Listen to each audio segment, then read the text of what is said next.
Hi friends, வாங்க இப்போ ஒரு ரசம் வைக்கிறதுக்கு 2 தக்காளி எடுத்துகிட்டு இது கூட உப்பு போட்டு கரைச்சி எடுத்துக்கிறேங்க.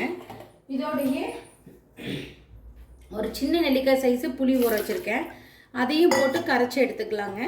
பாருங்கள், இன்றைக்கி நம்ம என்ன பார்க்க போகிறோன்னா அவசர அடி ரசம் எப்படி செய்யலான்னு பார்க்கலாங்க. அதுக்கு கருவேப்பிலை கொஞ்சம் போட்டுக்கிறேன்.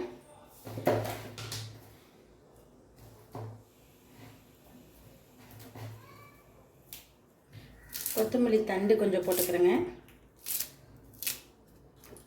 இதெல்லாம் நல்லா கரைச்சிக்கோங்க. எந்த அளவுக்கு நம்ம கரைச்சி செய்கிறோமோ அந்தளவுக்கு டேஸ்ட்டாக இருக்குங்க ரசம்.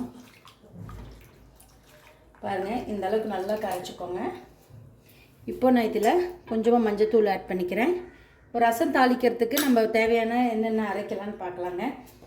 இது தடாலடி ரசம்னால சீக்கிரமாக அரைச்சிடலாம். இதில் சீரகம் 1 ஸ்பூன் அளவு நான் போட்டுக்கிறேங்க.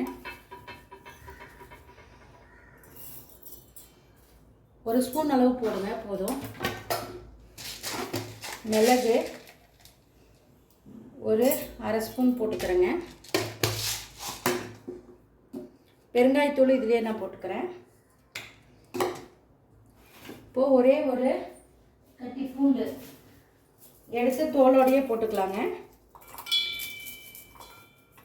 இது கூட கொஞ்சமாக கருவேப்பிலை, ஒரே ஒரு வரமிளகாய் விதை எடுத்து போட்டுக்கிறேங்க. இது மிக்சியில் ஒரு பல்ஸ் விட்டு எடுத்துக்கலாங்க. மிக்சி ஜாரில் ஒரு பல்ஸ் விட்டு எடுத்தாச்சு. இப்போ நம்ம இதை தாளித்து விட்டுக்கலாம். பாருங்கள், பாத்திரம் காஞ்சதும் ஒரு டேபிள் ஸ்பூன் அளவு ஆயில் ஊற்றிக்கிறேன். ரொம்ப வேண்டியதில்லை, ரசத்துக்கு நல்லா காயிட்டுங்க. ஆல்ரெடி பெருங்காயத்தூள் இதிலே போட்டு அரைச்சிருக்கோங்க, அதனால் பெருங்காயத்தூள் தனியாக போட வேணாம். பாருங்கள், ஆயில் நல்லா காஞ்சிருச்சு. ஒரு 1/2 டேபிள் ஸ்பூன் கடுகு போட்டுக்கிறேன். கடுகு நல்லா வெடிச்சது எங்கிட்ட வச்சுருக்க பச்சை மிளகாய், வரமிளகாய், கருவேப்பிலை போட்டுக்கிட்டேங்க.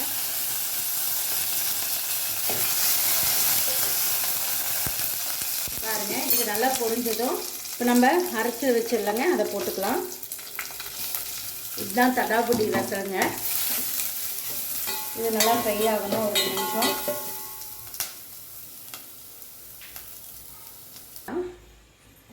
பாருங்கள், நான் அந்த ரசத்தை ஊற்றிட்டேன்.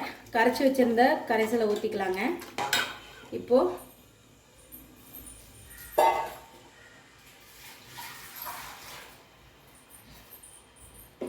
நான் கொஞ்சமாக மிக்ஸி ஜாரை வாஷ் பண்ணி ஊற்றிக்கிறேங்க. அவ்வளோதான்.